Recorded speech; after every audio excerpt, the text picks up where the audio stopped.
शेषसुरासुरमणुसिन्धवन्दितं घोदघायिकं ममलं प्रणमामि वर्धमानं तीर्थं धम्मस्य कर्तारं शेषे पुनतीर्थयरे ससौवसिद्धे विशुद्धसद्भावे समनेय नाणदंसन चरित तव वीर्यायारे ते ते सौवे समगं पत्तेगमेव पत्तेगं वन्दामि यवट्टन्ते अर्हन्ते मानुषे खेते किच्चार्हन्ताणं सिद्धाणं तणं गणहराणम् अज्झावयवगाणं साहूनं चेदि सव्वेसिं तेसिं विशुद्धदंसन नाणपहाण समं समासेज्य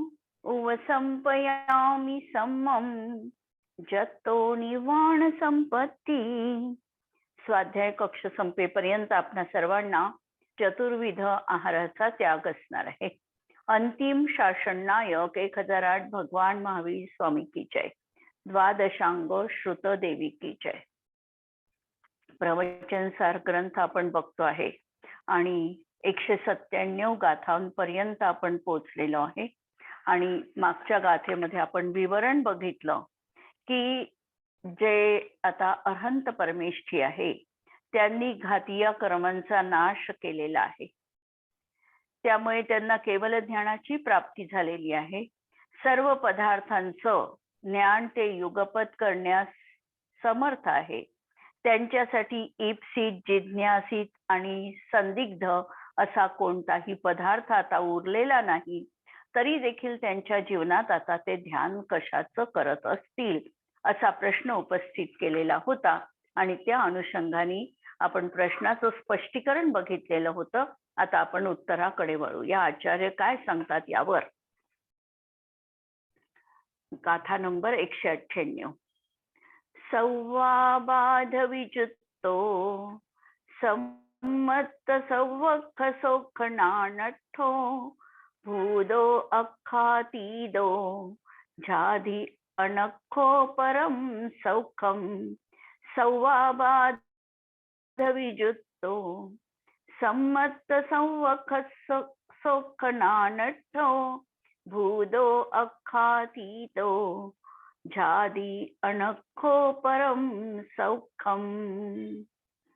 अनखो अख्खातीतो भी अक्ष, अक्ष म्हणजे इंद्रिय, अशा इंद्रियांचा अभाव झाल्यामुळे, अक्षत अभावा म्हणजे इंद्रियांचा अभाव झाल्यामुळे अख्खातीतो भूतो, तो अतींद्रिय झालेला आहे. अर्थात आता त्यांना द्रव्येंद्रियाची गरज नाही. निवृत्ती आणि उपकरण रूप द्रव्येंद्रिय याची त्यांना गरज आता उरलेली नाही, कारण द्रव्येंद्रियांच्या माध्यमातून जाणणं हे तिथे संपलेलं आहे. भावेंद्रिय, लब्धी आणि उपयोग रूप आता क्षयोक्षमच त्या ठिकाणी नाही, कारण ज्ञानावरण कर्माचा क्षय झालेला आहे. पूर्ण अनंत ज्ञानाची प्राप्ती झाली म्हणून भावेंद्रिय क्षयोक्षमाचं कामही त्यांच्या जीवनात नाही आणि भावेंद्रिय देखील त्यांना नाही. असं असताना ते स्वतः इंद्रियांकरवी जाणले जात नाही आणि दुसऱ्यांना देखील इंद्रियांनी जाणत नाही. असा हा अगोचर सव्वा-बाध विजुत्तो आणि सर्व प्रकारची बाधा नष्ट झाल्यामुळे कोणताही आता जाणण्यामध्ये अडथळा उरला नाही. अज्ञानीच्या जीवनात किंवा क्षयोक्षमजन्य ज्ञानाच्या जीवनामध्ये जाणण्यामध्ये अनेक बाधा होत्या. कोणत्या, एक तर द्रव्येंद्रियाची पूर्ती असावी लागत होती, भावेंद्रियाचा योग्य उपयोग असावा लागत होता, त्यातही भावेंद्रिय असूनही उपयोग त्या वस्तूवर केंद्रित झाला नाही तर ज्ञान होत नव्हतं. किंवा इंद्रियांच्या दूरवर्ती एखादा पदार्थ असेल तरी इंद्रियांनी त्याचं ज्ञान होत नव्हतं. चक्षु इंद्रियाच्या मागे असणाऱ्या गोष्टी चक्षु इंद्रियांनी ज्ञात होत नव्हत्या. इंद्रियांची जेवढी कक्षा आहे त्या कक्षेमध्ये असणाऱ्याच विषयांचं, आणि तेही युगपत सर्व नाही तर एकाच इंद्रियाच्या विषयाचं ज्ञान करायला तो समर्थ होता. अशा प्रकारच्या अनेक अडथळ्यांची बाधा त्याच्या जीवनात होती. ही अडथळ्यांची शर्यत पार करत करत तो क्षयोक्षमजन्य ज्ञान प्राप्त करून घेतो. आता इथे कुठल्याही प्रकारची बाधा उरलेली नाही, म्हणून असं अव्याबाध विचारतो. सर्व प्रकारची बाधा आता नष्ट झाली, अव्याबाधपणा आहे. संमत्त सौवख सौखंड नाणटो, सर्व बाजूनी आणि आत्म्यांमध्ये सर्व प्रकारचं सुख आणि ज्ञान यांनी परिपूर्ण असे जे सर्वज्ञ प्रभू आहे. कसे आहे हे सर्वज्ञ प्रभू? तर सौव सौखंड नाण, सर्व सुख. आणि सुख कोणतं?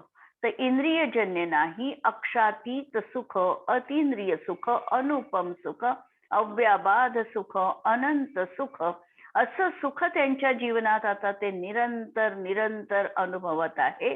एका क्षणाचा देखील त्या ठिकाणी त्या सुखाचा विरह जीवनात नाही. सांसारिक सुखामध्ये विरह पण खूप असतो, आता या ठिकाणी विरह काल देखील कोणताही नाही. असं हे संपूर्ण सुख आणि ज्ञान, परिपूर्ण ज्ञान, असं ते सर्वज्ञ प्रभू परम सौख्यम जादी अशा त्या उत्कृष्ट सौख्याचंच, अविनाशी अशा आत्मतत्वाचं, शाश्वत सौख्याचं ते ध्यान करतात. म्हणून प्रश्न जो उपस्थित केलेला होता की ते कशाचं ध्यान करतात, तर या ठिकाणी उत्तर दिलं की ते आपल्यामध्ये असणाऱ्या परमसौख्याचं ध्यान करतात, की ज्यामध्ये आता कोणत्याही प्रकारची बाधा उरलेली नाही, कर्मजन्य अशा कोणताही प्रकारचा कमीपणा जिथे नाही, अनंत सुख आणि अनंत ज्ञान अशा स्वरूप आत्मतत्वाचं ते ध्यान जीवनामध्ये करतात. आणि जसं आपण बघितलं, ध्यान करतात याचा अर्थ आता ते पूर्णच्या पूर्ण पदार्थांना एका समयात युगपत जाणण्याला समर्थ आहे. ध्यानाची तशी व्याख्या तिथे घटत नाही, पण अनंत पदार्थ ज्याचे अग्र बनलेले आहे अशा संपूर्ण आत्मद्रव्याचंच परमसौख्याचं ते ध्येन करतात. अशा प्रकारे ही ध्यान अवस्था तिथे एकत्व, विभक्त्व, अविचार रूपाची म्हटली गेलेली आहे. कारण आता त्यांच्यामध्ये जे ज्ञेय आहे हे बदलत नाही, कारण सर्वच्या सर्व वस्तू त्यांच्या ज्ञानाचे ज्ञेय बनलेले आहे, त्यामुळे ते बदलत नाही. बदल कुठे आहे? तर पर्याय बदलली.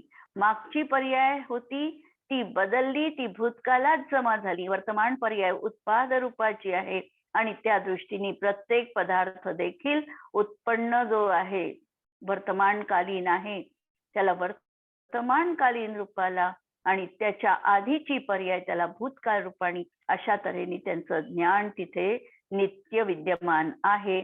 एका दृष्टीने पाहिलं तर ज्ञान गुण हा अविरत आहे आणि एका दृष्टीने बघितलं तर पर्याय अपेक्षेने षट स्थान पती धाणी वृद्धी स्वरूप असं जे अगुरु लघु गुणाचं स्वाभाविक अगुरु लघु गुणाचं कार्य आहे ते तिथेही विद्यमान आहे.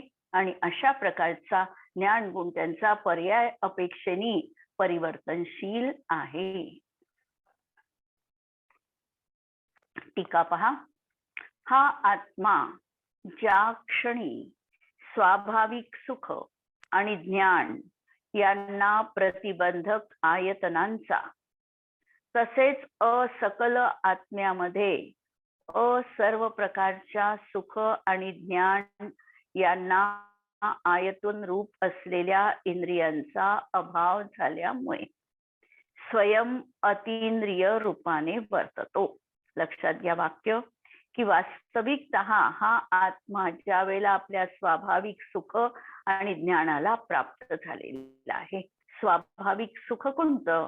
तर परनिरपेक्ष असलेलं सुख, आत्मजन्य असलेलं सुख हे त्या ठिकाणी स्वाभाविक सुख आहे. अशा सुखाला ते प्राप्त झालेले आहे. कारण आज तागायत पर्यंत त्यांचं जे सुख होतं हे इंद्रियजन्य सुख होतं. हे त्या ठिकाणी सुख जे होतं या सुखामध्ये आत्मजन्य नव्हतं, परसापेक्ष असं सुख होतं. हे सुख बदलून आता आत्मजन्य झालेलं आहे, इंद्रियातीत असं सुख त्यांना प्राप्त झालेलं आहे. आणि ज्ञान जे होतं हे क्षयोपक्षमी ज्ञान होतं. एका ज्ञेयावरून दुसऱ्या ज्ञेयावर असं ज्ञप्ती परिवर्तन तिथे सुरू होतं, परंतु आता मात्र तेही दूर झालेलं आहे. म्हणून अनंत सुख आणि अनंत ज्ञान यांची प्राप्ती झाली. आणि यामध्ये अडसर आणणारं काय तर अनंत सुखामध्ये अडसर आणणारं कर्म मोहनीय कर्माचा उदय, आणि अनंत ज्ञानामध्ये अडसर आणणारं कर्म होतं ज्ञानावरण कर्माचा उदय. आता पाचही ज्ञानावरण कर्माचा क्षय झाला, किंवा असं म्हणा की ज्ञानावरण कर्माचा पूर्णतः क्षय झाला, नाश झाला. मोहनीय कर्माचा देखील संपूर्णतः नाश झाला.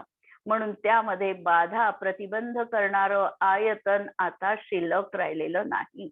आणि असकल छद्मस्त आत्म्यामध्ये सर्व प्रकारच्या सुख आणि ज्ञान यांना आयतन रूप असणाऱ्या इंद्रियांचा अभाव झाला. आणि ज्या इंद्रिय सुखावर त्यांचं ज्ञान आणि सुख अवलंबून होतं, ज्ञान प्राप्त करून घेण्याचं संसार अवस्थेत एक महत्वाचं साधन इंद्रियांच्या शिवाय ज्ञान होत नाही. परंतु हे देखील आता संपलेलं आहे आणि त्यांच्या सर्व आत्मप्रदेशांमध्ये ज्ञानाची प्राप्ती झालेली आहे. इंद्रिय आता त्या ठिकाणी निरुपयोगी झालेली आहे. अशा तऱ्हेने अभाव झाल्यामुळे स्वयं अतींद्रिय रूपाने वर्ततो.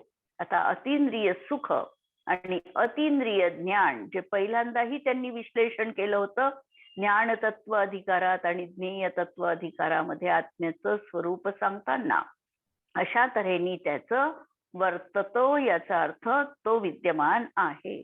तेव्हा तो अन्य जीवांना इंद्रिय गोचर न होता निराबाध सहज सौख्य आणि ज्ञान यांच्या परिपूर्णतेमुळे सर्व बाधाने रहित होतो. आता हा असा अतींद्रिय आत्मा आपल्या सुखासाठी आणि ज्ञानासाठी इंद्रियांवर अवलंबून नाही.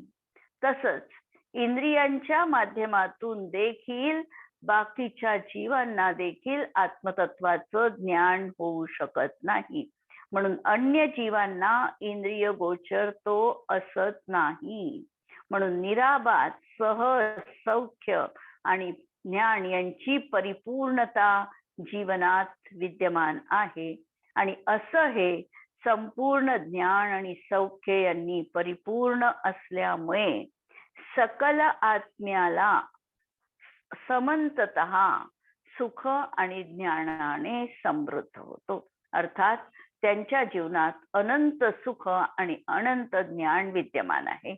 असा होऊन सर्वच अभिलाषा, जिज्ञासा आणि संदेह यांचा असंभव असतानाही आता या ठिकाणी कोणत्याही प्रकारची आकांक्षा उरलेली नाही, इप्सित पदार्थ उरले नाही. कारण पदार्थाला जाणायचं आहे अशी इच्छा मोहनीय कर्माच्या उदयात होती.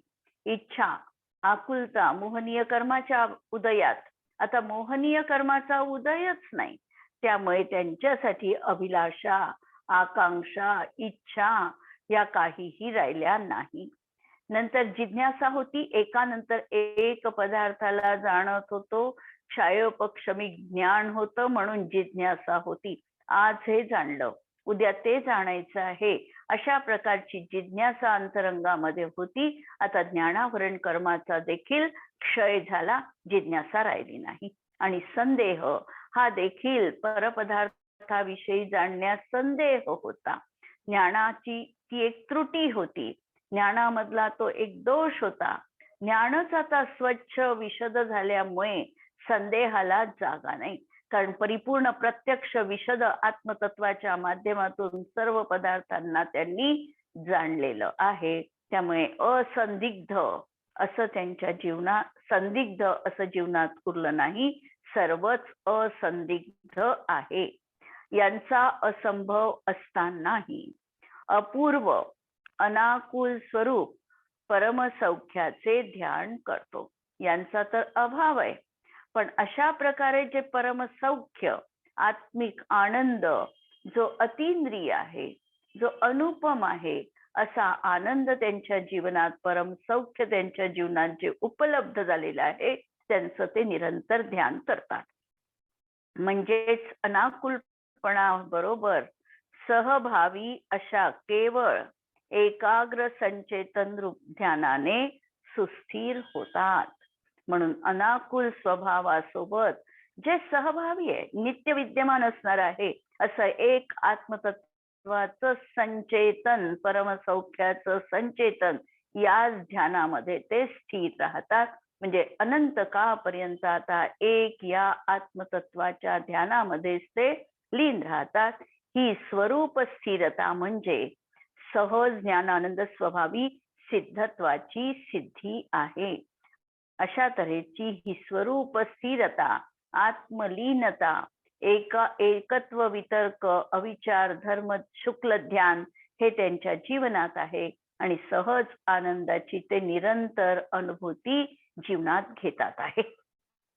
मागील गाथेत प्रश्न उपस्थित केला होता की जर सर्वज्ञ प्रभूला अभिलाषित, जिज्ञासित आणि संदिग्ध काहीच नाही तर ते ध्यान कशाचं करतात?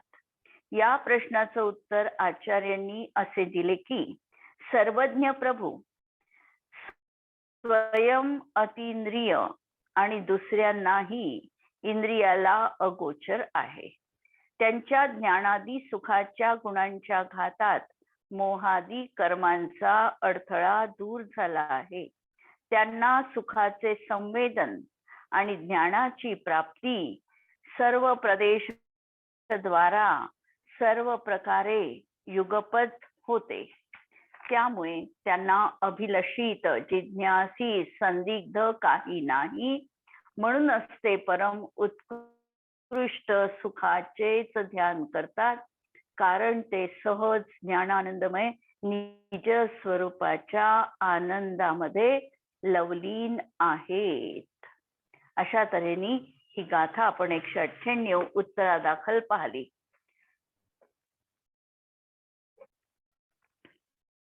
शुद्धात्मा ज्यांना प्राप्त झालेला आहे, म्हणजे 13व्या गुणस्थानामध्ये जे अर्हंत अवस्थेमध्ये आहे, त्यांना आता ध्यान कशाचं असेल हा सर्वसामान्य लोकांना पडणारा प्रश्न आहे.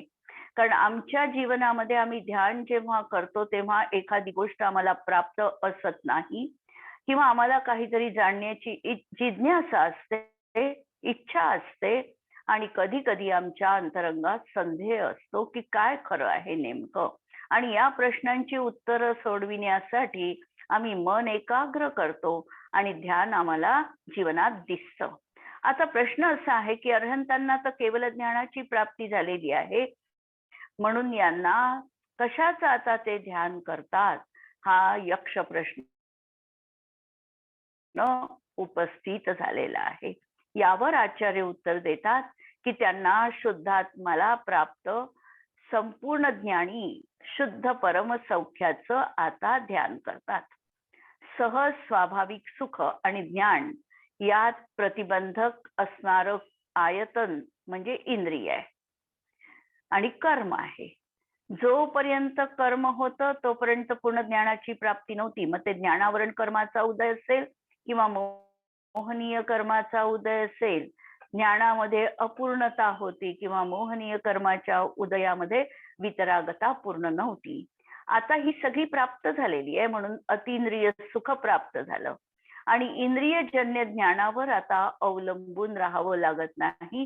कारण इंद्रियांवर आम्ही अतोनात प्रेम करतो, इंद्रियांनीच आम्हाला ज्ञान होतं असं आम्ही मानतो, पण इंद्रिया वास्तविकतः आमच्या ज्ञानामधली बाधा आहे. आमचं ज्ञान निरावरण आहे आणि इंद्रियांनी या निरावरण असणाऱ्या ज्ञानाला मर्यादा पडलेली आहे. जोपर्यंत इंद्रिया आहेत तोपर्यंत हा अपूर्ण आहे, असर्वांग सुख म्हणजेच व्यवहारातील सुख पण त्याला प्राप्त होत नाही आणि निश्चयाने तो तिथे दुःखच अनुभवतो. जोपर्यंत इंद्रिय आहे, इंद्रियजन्य सुख आहे, याला असा भ्रम आहे की हे सुख आहे, वास्तविकतः निश्चयाने ते दुःखच त्या ठिकाणी आहे. इंद्रिया काही प्रमाणामध्ये ज्ञानप्राप्तीचे साधन आहे, तथापि त्यामुळे हीनता, क्षोभ आणि मलिनता रूप आकुलताच उत्पन्न होते. जेव्हा हा इंद्रिय रहित अविकार सहज चैतन्य स्वरूप अंतस्तत्वाच्या अभेद आराधनेने अतींद्रिय होईल, तेव्हाच त्याला निर्बाध सहज परिपूर्ण ज्ञान आणि आनंद रूपाची परिणती होईल. लक्षात घ्या, जेव्हा हा इंद्रिय रहित अविकार सहज चैतन्य रूप अंतस्तत्वाच्या अभेद आराधनेने मार्ग सांगितला की आमच्याच अभेद अशा आत्मतत्वाची निरंतर आराधना आम्हाला करायची आहे, जी आराधना करण्यासाठी आम्हाला इंद्रियांची आजही गरज नाही. आमच्या आत्मतत्वाकडे बघण्यासाठी इंद्रिया निकामी आहे. आम्हाला आमच्या आत्मतत्वाकडे बघायचं असेल तर ज्ञानाच्या माध्यमातून त्रिकाली ज्ञान स्वभावी आत्मतत्वाला अवलंबन घेऊन आम्हाला बघावं लागतं. त्यामुळे जोपर्यंत ह्या इंद्रियांवर आम्ही अवलंबून आहोत तोपर्यंत आम्हाला दृष्टीमध्ये आत्मतत्वाची महती येत नाही. आणि अशी जर महती आली तर हा परिपूर्ण ज्ञान आणि आनंद स्वरूप रूपाने परिणमित होईल आणि सर्व बाधांनी रहित होईल. हा आत्मा निर्विकार, निर्बाध, परिपूर्ण, सहज, आनंदमय झाल्याने त्याच्या अभिलाषा असणे असंभव आहे. आता त्याला इच्छा काहीही उरली नाही, कारण निर्विकारी झालाय, निर्बाध आहे आणि परिपूर्ण आहे. सर्वज्ञता, वितरागता असल्यामुळे आता जिज्ञासा आणि संदेह पण जीवनात उरलेलं नाही. ज्याला रंच मात्र सुद्धा अभिलाषा, जिज्ञासा आणि संदेह नाही, असा तो वितराग सर्वज्ञ परमात्मा सहज आनंदाचेच अनवरत रूपाने वेदन करतो. कशाचं वेदन करतो? तर प्रति समय आनंद उत्पन्न होतो आहे, पर्यायी मध्ये आनंद येतो आहे, त्रिकाली आनंद स्वभावाचा स्रोत आत्मतत्व त्याला उपलब्ध झालं आणि त्यापासून उत्पन्न होणाऱ्या सर्व पर्यायी देखील आनंदाने ओतप्रोत आहे, त्याचोच तो अनुभवन करतो आहे. आपल्या परम सहज आनंदाचंच ते ध्यान करतात. अनाकुल आत्मा एकाग्र संचेतन रूप ध्यानातच स्थित असतो. हीच ज्ञानानंद स्वभावाच्या सिद्धत्वाची सिद्धी आहे की तो एकाग्रपणे एकाच अग्रावर आत्मतत्वांमध्ये स्थिरता रूप असं ध्यान, परम सौख्याचं ध्यान तो अनुभवतो आणि हाच त्याचा स्वभाव प्राप्तीचा महत्वाचा उपाय आहे.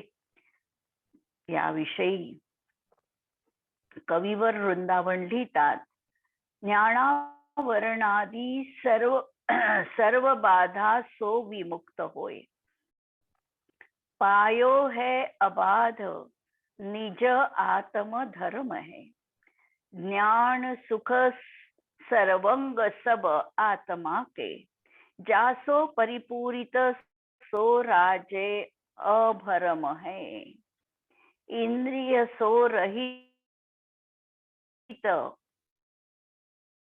उत्कृष्ट अतिकाग्र रूप ध्यावत परम है, ये ही उपचार करी केवल के ध्यान कहो, भेद ज्ञानी जाने यह भेद को मरम है.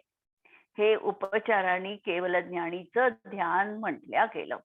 या ठिकाणी वृंदावन कवींनी ही गोष्ट स्पष्ट केली की हे उपचरित कथन आहे. ध्यान त्यांना परम आनंदाचं प्रतिसमय आहे आणि ते आत्मलीन आहे हे निश्चय आहे, पण त्यांना आता ध्यान आहे हे म्हणणं त्या ठिकाणी उपचरित कथन आहे. कारण ध्यानाचं फळ केवल ज्ञानाची प्राप्ती, अतींद्रिय सुखाची प्राप्तीच त्यांना झाली आहे, तर त्यांना तिथे ध्यान म्हटल्या जात नाही, पण उपचरित नयानी तशा प्रकारचं म्हटल्या जातं.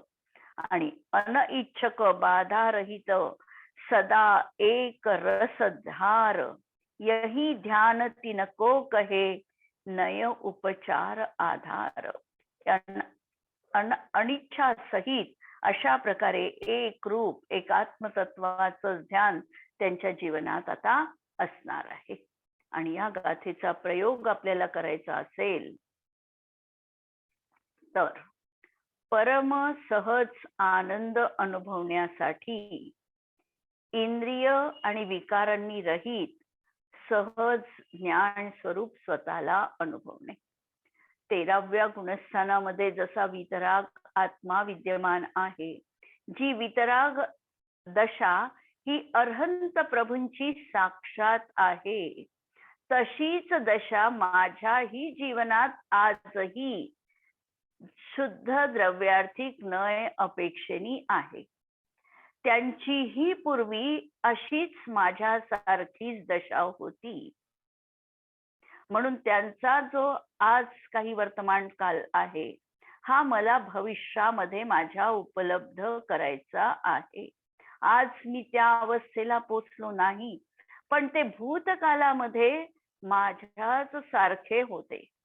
ही जेव्हा आम्ही निर्णय घेऊ की अरहंत प्रभूंनी देखील माझ्यासारख्या सामान्य अवस्थेमधून आपल्या आत्मतत्वाचा क्रमिक विकास करता करता केवल ज्ञानाची किंवा अतिंद्रिय सौख्याची प्राप्ती केलेली आहे.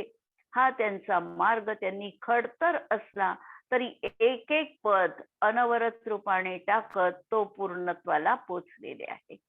अशा त्या अरहंत प्रभूंच्या जीवनासारखं मलाही माझं जीवन पर्यायी मध्ये करायचंय. द्रव्य दृष्टीने मी तर तसा आहेच, प्रश्नच नाही, पण पर्यायी मध्ये ती अनुभूती येण्यासाठी आजही मला माझ्या या त्रिकाली आत्मतत्वाला इंद्रियांकडे गौण करून क्षायोपक्षमी ज्ञानाला देखील गौणत्व देऊन एक अनवरत रूपाने आत्मतत्वाची आराधना जीवनात करायची आहे. आणि जो एकाची आराधना करेल, जो एकाला जाणेल, तो सर्वांना जाणेल. या युक्तीप्रमाणे ज्यांनी आत्मतत्वाला समग्र रीतीने जाणलेलं आहे, तो परत आत्मतत्वाला संपूर्ण विश्वाला देखील जाणायला समर्थ आहे. अशा तऱ्हेचा भाव आमच्या जीवनात आम्हाला ठेवायचा आहे. आणि यानंतर आता आपल्याला पुढच्या गाथेकडे वळायचं आहे की मोक्ष मार्ग हा शुद्धात्म्याच्या उपलब्धी स्वरूप आहे. की मोक्षाचा मार्ग जेव्हा आम्हाला प्राप्त होतो, हा कसा प्राप्त होणार आहे, तर हा शुद्धात्म लाभ आहे असा हा निर्णय या ठिकाणी 199व्या गाथेत आचार्य करत आहे. एवं जिनाजिनिंदा सिद्धामग्गम समुत्थिदा समणा जादानमोत्थुते सिं तस्य निवाणमग्गस्स. एवं जिनाजिनिंदा सिद्धामग्गम समुत्थिदा समणा जादानमोत्थुते सिं तस्य निवाणमग्गस्स.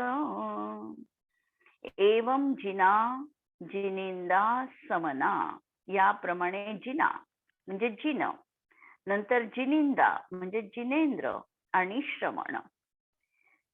मग्गम समुत्थिदा सिद्धा जाता, मोक्ष मार्गामध्ये चांगल्या प्रकारे आरूढ होऊन ते सिद्धा जाता, ते सिद्धाला पोचलेले आहे, सिद्धत्व त्यांनी प्राप्त केलेलं आहे.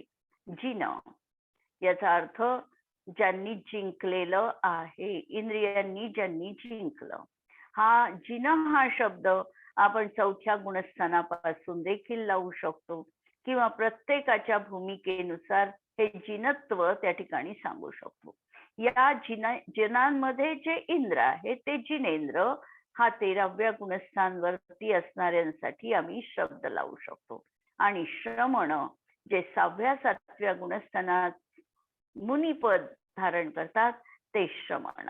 असे हे तिघही, जसं आम्ही म्हणतो की अंतरात्मा बनला म्हणजे मोक्ष मार्ग त्याच्या जीवनात आता अवतरित झाला.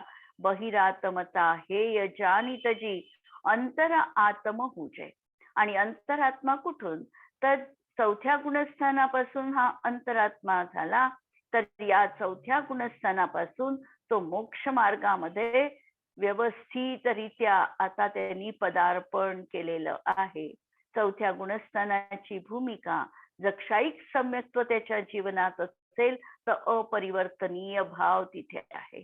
क्षयोपक्षमिक सम्यक्त्व असेल तरी देखील त्याचा उत्कृष्ट कालावधी 66 सागर, आणि मध्ये जर अंतर्मुहूर्ताची आणखी गॅप दिली तर परत 66 सागर, असे 132 सागर पर्यंत तो क्षयोपक्षमिक सम्यक दृष्टी अनवरत रूपाने राहू शकतो. प्रथमोपशम सम्यक्त्व असेल तर तो खाली जरूर येईल, पण नक्कीच आता मोक्ष मार्गी तो असणारच आहे. आज न उद्या अर्धपुद्गल परावर्तन कालामध्ये त्याला मोक्षाची प्राप्ती होणारच आहे. अशा तऱ्हेने हे जे तिघही आहे हे मोक्ष मार्गामध्ये चांगल्या प्रकारे आरूढ झालेले आहे, असे ते सिद्ध झाले आहे. आणि तेसीम य तस्य निवाण मग्गस्य नमोथू, आणि यांनी स्वीकारलेल्या अशा त्यांनी स्वीकारलेल्या मोक्ष मार्गाला हा निर्वाणाला नमस्कार असो. निर्वाण मार्गाला हा नमस्कार आहे. म्हणजे ते जे त्या पदाला पोचलेले व्यक्ती आहेत त्यांना हा नमस्कार आहे, आणि जे त्या मार्गावर आरूढ होत आहे तो मार्ग देखील त्यांच्या पदन्यासाने अतिशय पुनीत झालेला आहे, आणि म्हणून त्या मार्गाला देखील हे वंदन असणार आहे. सर्व चरम शरीरी सामान्य केवली, तीर्थंकर केवली आणि अचरम शरीरी मुमुक्षू, या ठिकाणी त्यांनी जिन शब्द सामान्य केवलींसाठी घेतलेला आहे. जिन सामान्य केवली जे बनलेले आहेत ते, नंतर जिनेंद्र तीर्थंकर केवलींसाठी, आणि श्रमण म्हणजे मुनींसाठी. आणि मुनी कोणते? तर ते कदाचित अचरम शरीरी असतील, तद्भव मोक्षगामी नसतील, परंतु मुनिपदाचा त्यांनी अंगीकार केलेला आहे, असे अरिहंत, सिद्ध आणि साधू हे 3 परमेष्ठी. हे कसे आहेत? तर मुमुक्षु आहेत, मोक्षाचे अभिलाषी आहे. याच यथोक्त शुद्धात्म तत्वामध्ये प्रवृत्ती रूप मार्गाने प्रवर्तमान मोक्ष मार्गात जाणून प्राप्त होऊन सिद्ध झालेले आहेत. कोणताही जीव असेल तरी मोक्ष मार्ग एक आणि एकच प्रकारचा आहे.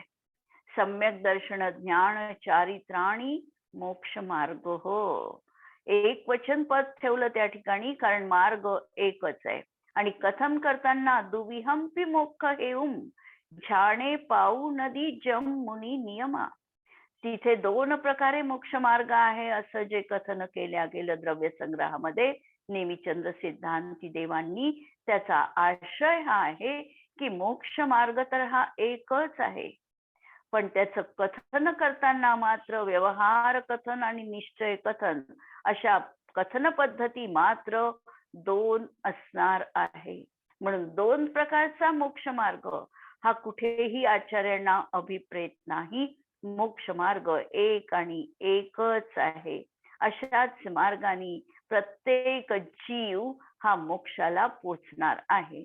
म्हणून यथोक्त शुद्धात्म तत्वामध्ये प्रवृत्ती रूप मार्गाने प्रवर्तन मोक्ष मार्गात जाणून, पहिल्यांदा तर मोक्ष मार्ग काय आहे हे आगम ज्ञानाच्या माध्यमातून जाणून घ्यावं लागणार आहे. ते जाणल्यानंतर आम्ही त्याच्यावर श्रद्धा, अकाट्य विश्वास ठेवून तो मार्ग माझ्या जीवनात, ते पद माझ्या जीवनात मी कधी धारण करेल, कधी मला मुनी अवस्था अनुभवायला मिळेल, कधी मी अंतरंग परिग्रहापासून आणि बहिरंग परिग्रहापासून निवृत्त होईल, कधी मी ज्ञान, ध्यान आणि तपामध्ये अनुरक्त राहील, याचं सतत चिंतन या मनुष्य पर्यायीमध्ये म्हणा किंवा या भव्य जीवांच्या पर्यायीमध्ये सातत्याने असणार आहे. आणि असं त्याला प्राप्त झाल्यानंतर त्याच मार्गाने ते सिद्ध बनणार आहेत. अन्य कोणत्याही प्रकारे नाही. म्हणून हे निश्चित आहे की हा केवळ एक मात्र मोक्षाचा मार्ग आहे, दुसरा कोणताही नाही. आता विस्तार पुरे. उपसंहाराच्या गाथा सुरू आहे. ज्ञेय तत्व प्रज्ञापड अधिकारात यानंतर एकच गाथा येणार आहे आणि जयसेनाचार्यांच्या टीकेत आणखी एक गाथा सापडणार आहे आणि अमृतचंद्र आचार्यांच्या याच्यामध्ये आम्हाला कलश सापडणार आहे. यानंतर या ज्ञेय तत्व प्रज्ञापड अधिकाराची समाप्ती आहे आणि म्हणून आचार्य सांगतात की आम्ही ज्ञेय तत्वाचं इतकं विशद विस्तृत स्वरूप दाखवलं, आता विस्तार पुरे. अलम विस्तरेन हे शब्द आचार्यांनी ठेवले आणि त्या शुद्ध आत्मतत्वामध्ये प्रवृत्त झालेल्यांना, ज्यांनी प्रत्यक्ष त्या मार्गाचा स्वीकार केलेला आहे, त्या मार्गाचे जे पांथस्थ आहेत त्यांना, जे त्या मार्गावर आरूढ झालेले असे तत्वज्ञानी आहेत त्यांना, त्या मार्गावर आरूढ असणारे असे चरमशरीरी किंवा अचरमशरीरी असे असेल त्या सर्वांना आणि त्या शुद्धात्म तत्वामध्ये प्रवृत्तीरूप मोक्ष मार्गाला जेथे भाव्य भावक भेद नष्ट झालेला आहे असा हा नो आगम भाव नमस्कार असो. यावर आपण विस्तृत रीतीने बोलू, फक्त आज इथे वाचू कारण खुलासा आणखी करायचाच आहे. मोक्ष मार्गाचा निश्चय तर झाला, आता त्यामध्ये प्रवृत्ती करतात. काय आहे नो आगम भाव नमस्कार, काय आहे द्रव्य नमस्कार, काय आहे भाव्य भावकपणा, हे सगळे लक्षात आपल्याला भेद घ्यायचे आहे. कारण अमृतचंद्र आचार्यांची टीका म्हणजे भाषेचं एक सौष्ठव आहे. भाषेला एक प्रकारची गंभीरता त्यांनी दिलेली आहे आणि ती गंभीरता आम्ही चटकन आमच्या अंतरंगात धारण करू शकत नाही. त्याला आम्हाला आमच्या साध्या शब्दांमध्ये रूपांतरित करावं लागतं. म्हणून जिथे म्हणतात ते भाव्य भावक भेद, त्या ठिकाणी जह ध्यान ध्याता ध्येयको न विकल्प भेजहा, हा भाव लक्षात घ्यायचा आहे. त्याचा खुलासा आपण उद्याच्या याच्यामध्ये बघू. जिनवाणी के ज्ञान ते सूझे लोकालोक, सो जिनवाणी मस्तक नमो सदा देत हूँ घोक. नमो अरिहंताणम नमो सिद्धाणम नमो आयर्याणम नमो उवज्झायाणम नमो लोये सवसाहुणम